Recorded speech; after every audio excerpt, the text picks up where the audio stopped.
بسم اللہ الرحمن الرحیم۔ پیارے بچوں السلام علیکم، کیسے ہیں آپ سب لوگ؟ میں امید کرتی ہوں کہ آپ سب ٹھیک ہوں گے۔ آج ہم جماعت ششم کی کتاب اسلامیات کے سبق کی پڑھائی کریں گے۔ سبق کی پڑھائی کرنے سے پہلے میں آپ کو اس کا تعارف بتاتی چلوں۔ روزمرہ زندگی میں ہمیں بہت سے ایسے حالات و واقعات کا سامنا کرنا پڑتا ہے جب ہمیں اپنے ارد گرد رہنے والوں کی بہت سی باتیں پتہ چلتی ہیں۔ کچھ ان کے کردار کے متعلق ہوتی ہیں، کچھ کاروبار کے متعلق ہوتی ہیں، اور ہم بعض اوقات اس طرح ہو جاتا ہے کہ ہم ان کی باتیں ان کے کردار کی باتیں دوسرے بندے کو بتاتے ہیں، اور یہ باتیں ایک سے ہوتی ہوئی دوسرے سے ہوتی ہوئی تیسرے تک پہنچ جاتی ہیں اور باتیں آگے پھیلتی چلی جاتی ہیں۔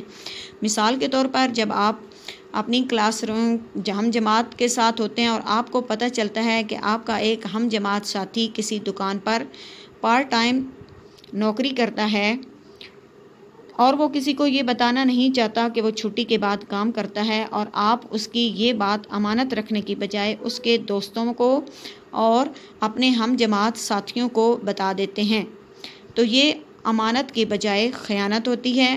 پیارے بچوں، ہمارے آج کے سبق کا عنوان ہے امانت۔ امانت کی پہلی ہیڈنگ ہے امانت کا مفہوم۔ امانت کا مطلب ہے اگر کوئی چیز کسی کے پاس رکھی گئی ہو تو وہ اس چیز کو واپس کرنے پر امانت رکھوانے والے کو اصل حالت میں وعدے کے مطابق واپس کر دے۔ امانت رکھنے والا امانت کی حفاظت اور واپسی کا پابند ہوتا ہے۔ اگر امانت میں کوئی کمی بیشی کی جائے یا واپس کرنے میں دیر کی جائے تو یہ خیانت ہے اور دیانتداری کی بجائے بددیانتی ہے۔ امانت کے متعلق قرآن پاک میں فرمایا گیا ہے، ترجمہ: تو امانت دار کو چاہیے کہ صاحب امانت کی امانت کو واپس کر دے۔ روزمرہ کے لین دین، کاروبار، ناپ تول وغیرہ بھی امانت کے دائرہ کار میں آتے ہیں۔ ملازموں کا ذمہ داری سے فرائض ادا کرنا اور اعتماد پر پورا اترنا بھی امانت داری کی ایک صورت ہے۔ کام چور لوگ جو اپنے فرائض میں کوتاہی کرتے ہیں خائن اور بددیانت کہلاتے ہیں۔ یقیناً وہ ذمہ داریاں جو معاشرے کی طرف سے ہم سب پر عائد ہوتی ہیں ان کو امانت داری سے سر انجام دینا بھی امانت ہے۔ اس سبق میں ہمیں بتایا گیا ہے کہ امانت کی حفاظت کرنا تمام انبیاء علیہم السلام کی صفت رہی ہے۔ انبیاء اکرام علیہم السلام لوگوں کی امانتیں ہمیشہ ان کو باحفاظت واپس کرتے تھے، اسی طرح وہ ہمیشہ کے لیے صادق و امین کہلائے۔ ہمارے نبی کریم حضرت محمد صلی اللہ علیہ وآلہ وسلم اعلان نبوت سے قبل اپنے شہر مکہ مکرمہ میں الصادق یعنی سچا اور الامین یعنی امانت دار کے القاب سے مشہور تھے۔ ہجرت کی رات جب آپ صلی اللہ علیہ وآلہ وسلم نے کفار مکہ کی ساری امانتیں حضرت علی رضی اللہ تعالیٰ عنہ کے سپرد کی اور تاکید فرمائی کہ ان امانتوں کو ان کے مالکوں کو لوٹا کر مدینے چلے آنا، حالانکہ یہ امانتیں ان مشرکین مکہ کی تھی جو کہ آپ صلی اللہ علیہ وآلہ وسلم کے جانی دشمن تھے۔ اور پیارے بچوں، اگر نبی کریم صلی اللہ علیہ وآلہ وسلم چاہتے تو وہ ان کی امانتیں اپنے ساتھ لے جا سکتے تھے، لیکن انہوں نے ایسا نہیں کیا کیونکہ امانت ان کی ایک بہت بڑی وصف تھی۔ سبق امانت کی تیسری ہیڈنگ امانت کی اہمیت اور فضیلت۔ اسلام میں امانت کو مومن کے کردار کا بنیادی جزو قرار دیا گیا ہے۔ نبی کریم صلی اللہ علیہ وآلہ وسلم کا ارشاد ہے، جس میں امانت داری کا وصف نہیں اس کا ایمان میں سے کوئی حصہ نہیں۔ پیارے بچوں، اس سبق میں ہمیں یہ بھی بتایا گیا ہے کہ ہمیں کن کن موقعوں پر اور کن جگہوں پر امانت کا خیال رکھنا چاہیے۔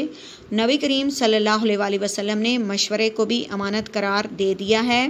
جب کسی سے مشورہ مانگا جائے تو اس کا فرض ہے کہ وہ صحیح مشورہ دے اور مشورہ طلب کرنے والے کے راز کو ظاہر نہ کریں۔ کسی مجلس میں رازداری کی جو بات کہی یا سنی جائے اسے ہر کسی کو بتانا آداب امانت کے خلاف ہے، اور جن لوگوں کو قومی ذمہ داریاں سونپی جاتی ہیں ان کا فرض ہے کہ وہ قومی رازوں کی مکمل حفاظت کریں اور کبھی کوئی بات ظاہر نہ کریں جس سے ملکوں کو ملت کا نقصان ہو۔ بچوں، اب ہم اس سبق کی مشق کو حل کرنے کی کوشش کرتے ہیں۔ سوال نمبر 1 درج ذیل کے جوابات تحریر کریں۔ الف حصہ امانت کا مفہوم بیان کریں۔ اس سوال کا جواب ہے، امانت کا مطلب ہے اگر کوئی چیز کسی کے پاس رکھی گئی ہو تو وہ اس چیز کو واپس مانگنے پر امانت رکھوانے والے کو اصل حالت میں وعدے کے مطابق واپس کر دے۔ بچوں، سبق کی پڑھائی کے دوران آپ کو اچھی طرح پتہ چل گیا ہوگا کہ سبق میں کن کن باتوں کی وضاحت کی گئی ہے۔ تو آپ نے سوال نمبر 1 کے بقایا جز اور سوال نمبر 2 مکمل حل کرنا ہے۔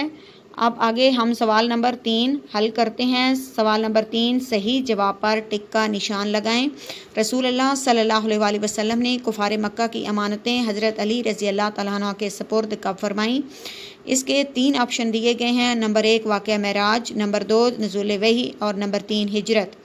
اس کا صحیح جواب ہے ہجرت، کہ ہجرت کے موقع پر رسول اللہ صلی اللہ علیہ وآلہ وسلم نے کفار مکہ کی امانتیں حضرت علی رضی اللہ تعالیٰ عنہ کے سپرد فرمائیں۔ آگے بے حصہ ہے، امانت کو کس کے کردار کا بنیادی جزو قرار دیا گیا ہے؟ مومن، منافق، کافر۔ تو اس کا صحیح جواب آئے گا مومن۔ نبی کریم صلی اللہ علیہ وآلہ وسلم نے کس چیز کو امانت قرار دیا ہے؟ تجارت، مال، مشورہ۔ نبی کریم صلی اللہ علیہ وآلہ وسلم نے مشورے کو امانت قرار دیا۔ دال حصہ ملکیت کی حفاظت کس سے ہوتی ہے؟ نمبر 1 امانت، صداقت، احسان۔ ملکیت کی حفاظت امانت سے ہوتی ہے۔ سوال نمبر 4 درست جملوں کے سامنے درست اور غلط کے سامنے غلط کا نشان لگائیں۔ الف حصہ کامچور اور اپنے فرائض میں کوتاہی کرنے والے لوگ امانت دار نہیں ہوتے ہیں، یہ درست ہے۔ جس شخص میں امانت کا وصف نہیں اس کا ایمان بھی قابل اعتبار نہیں، یہ بھی ٹھیک ہے۔ اسلام میں امانت کا مفہوم بہت محدود ہے، یہ غلط ہے۔ پیارے بچوں، اسلام میں امانت کا مفہوم بہت وسیع ہے۔ دال حصہ نبی کریم صلی اللہ علیہ وآلہ وسلم نے مشورہ کو احسان قرار دیا، یہ غلط ہے، کیونکہ نبی کریم صلی اللہ علیہ وآلہ وسلم نے مشورے کو امانت قرار دیا ہے۔ حصہ ہے کسی سے مشورہ مانگا جائے تو اس کا فرض ہے کہ وہ صحیح مشورہ دے، بالکل ٹھیک ہے۔ آگے سوال نمبر 5 خالی جگہ پر کریں۔ امانت میں کمی بیشی ڈیش ہے، اس کا جواب ہے امانت میں کمی بیشی خیانت ہے۔ امانت تمام انبیاء کرام علیہ السلام کی ڈیش رہی ہے، امانت تمام انبیاء کرام کی وصف رہی ہے۔ جیم حصہ ہجرت کی رات حضور اکرم صلی اللہ علیہ وآلہ وسلم نے کفار مکہ کی ساری امانتیں ڈیش کے سپرد کیں، اس کا جواب ہے کہ ہجرت کی رات حضور اکرم صلی اللہ علیہ وآلہ وسلم نے کفار مکہ کی ساری امانتیں حضرت علی علیہ السلام کے سپرد کیں۔ دال حصہ اسلام میں امانت کو ڈیش کے کردار کا بنیادی جزو قرار دیا گیا ہے، تو اس خالی جگہ پر میں آئے گا مومن کے کردار کو بنیادی جزو قرار دیا گیا ہے۔ یہ حصہ امانت کی حفاظت کرنا ڈیش کی نشانی ہے، تو اس خالی جگہ پر میں آئے گا ایمان کی نشانی ہے۔ پیارے بچوں، مشق اور سبق کی پڑھائی آپ کو سمجھ آ گئی ہوگی۔ آپ سب کا بہت بہت شکریہ۔ اللہ حافظ۔